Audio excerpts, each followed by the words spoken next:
ভাই, সেলহার্স্ট পার্কের সবুজ মাঠটা যখন সন্ধ্যার আলোয় ভেসে যাচ্ছিল, তখন মনে হচ্ছিল একটা গল্প লেখা হবে আজকে। কিন্তু সেই গল্পের নায়ক কে হবে সেটা কেউ জানত না।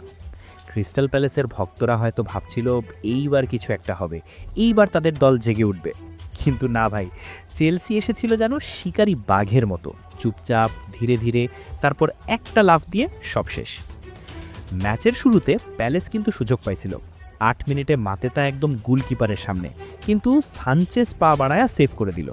এইখানেই বোঝা গেল আজকে প্যালেসের দিন না। তারপর এলো সেই মুহূর্ত, ৩৪ মিনিট। ক্যানভট এমন একটা ব্যাকপাস দিল যেন চেলসিকে গোল করতে নিমন্ত্রণ জানাইতেছে। এস্তেভাও বল নিয়ে দৌড়াইল, মিচেল পিছনে ছুটতেছে কিন্তু ধরতে পারে।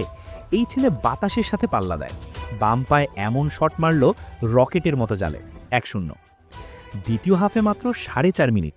এস্তেভাও এইবার পাস দিল জুয়াও পেদ্রোকে। পেদ্রো হোয়ার্টনকে কাটাইয়া উপরের কোনায় গোল। ২-০।